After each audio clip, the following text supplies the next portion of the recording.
Hello there, and welcome to Mr. D's Guide to The Woman in Black, Chapter 8, Spider. So we're going to start this one slightly differently from the way we've started the other chapters, and I'm just actually going to ask you to actively do a little task. And this is to do with the naming of the chapter. So first of all, I'd like you to just grab a piece of paper or whatever and write down all the connotations that the idea of a spider is meant to convey. Not necessarily what you may personally think about spiders. You might have a pet tarantula or whatever.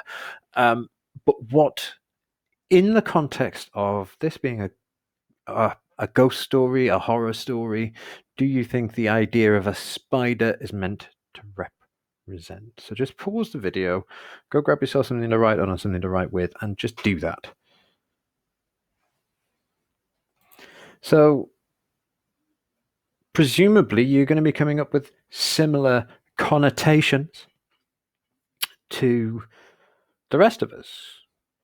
You know, the idea that it's a creepy thing. I personally have no issue with spiders, but they are meant to connote creepiness. They're meant to connote discomfort. Arachnophobia is the single most common phobia on the face of the planet. The idea of being trapped, spiders using their webs to trap things. They're venomous.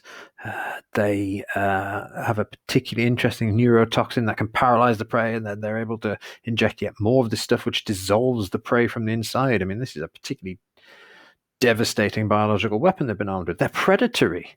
They don't, not all of them, some do actually seek out their prey. They go hunting, but they weave their webs to trap their prey. And again, the idea of webs. And overall, spiders probably are being used in texts to connote ideas of fear and unpleasantness. They are nature's bad guys.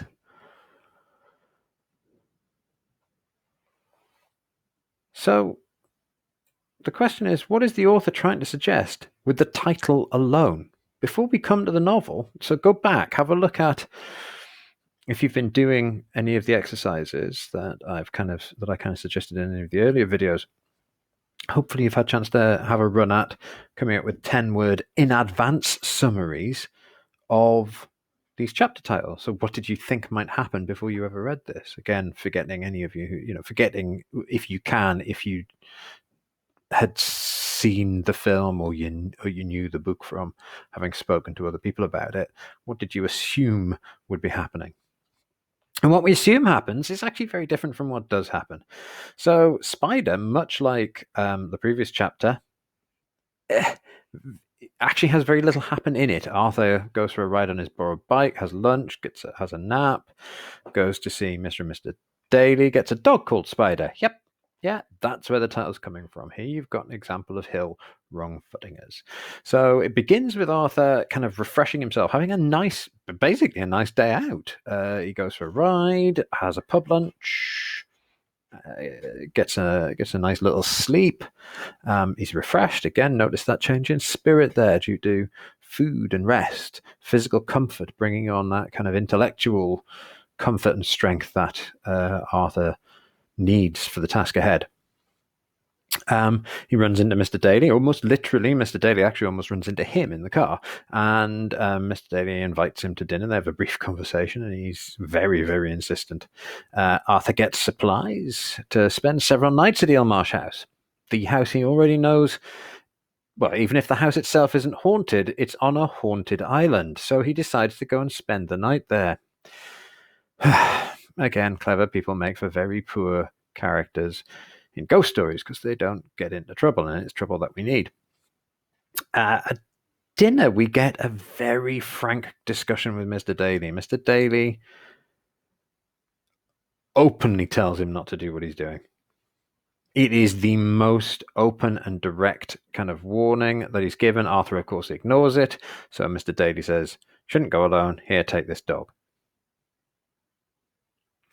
So let's just have a look at some of the techniques that there are to note about this. It is a short chapter, but it's an important chapter. So the overall narrative structure, again, this is part of that falling action. It's part of that pause. It's not as dramatic a pause indicated there in that particular mathematical example of a sawtooth, but it is an area where there's actually no tension. We come in with a sense of tension because of the title, but actually this is Hill playing with the genre. She does this a lot.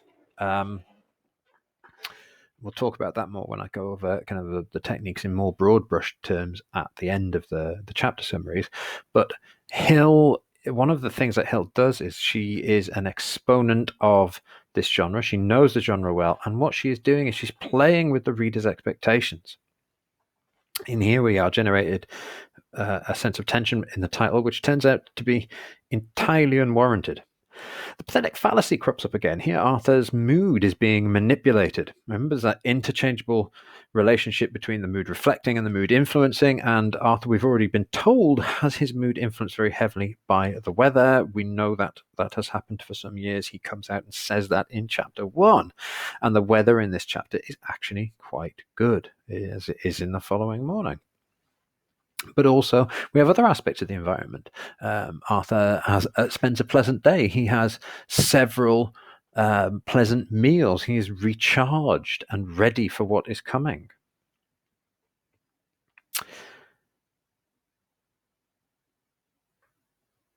Then there's the matter of exposition. At some stage during a mystery, the story needs to be told. And just as with the previous chapter, we get some more hints and some more exposition. We get some in this chapter. There are bigger hints that there are things underlying this entire event that Mr. Daly has knowledge of. He doesn't say what that is right now, but it's made clear to us that at some stage this is going to come out.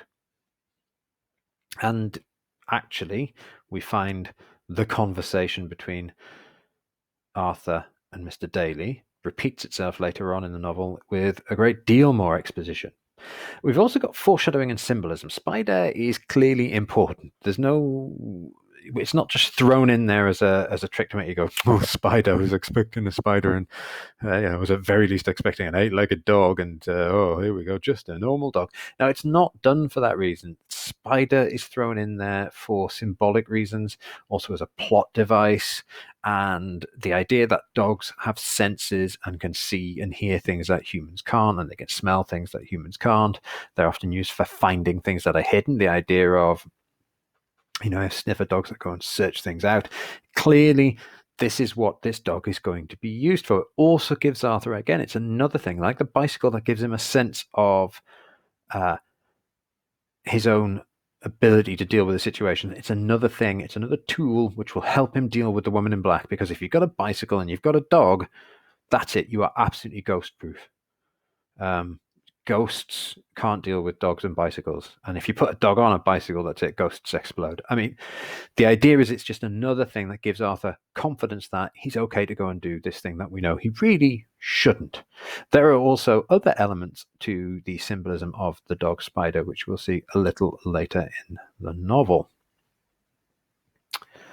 So let's have a look at a few key quotations. There's not masses in this chapter, but I've pulled a few out. So I do like this one. Here we have this example of, I've often wondered since what the landlord in this instance, actually thought of me.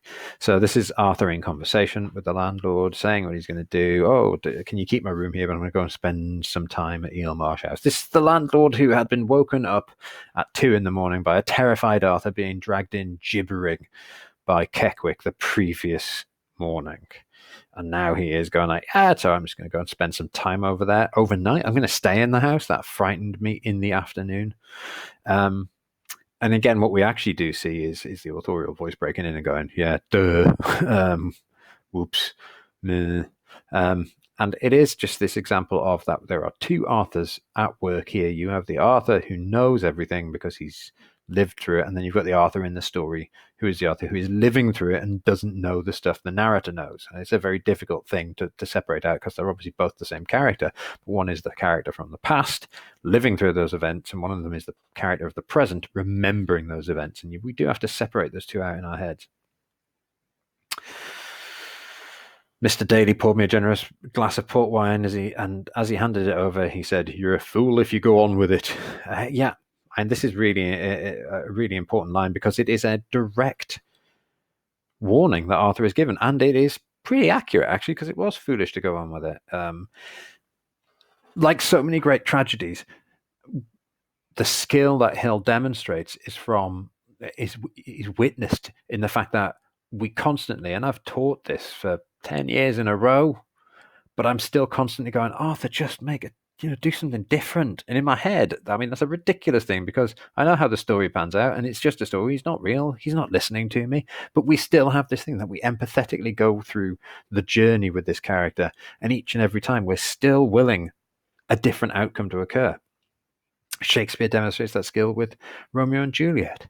We're told from the start how things go, and yet we still go with the characters on this emotional journey, knowing how it's going to end. So my spirits rose in a strange way. I was looking forward to the morrow. So again, Arthur's sense of confidence, his belief in his logic, his belief in the systems he's put in place. He's now got a dog and a bike. What can go wrong? Well, literally everything. Everything can go wrong. So there you go. Spider, nice short chapter, nice short video. Thanks very much for listening. Bye-bye.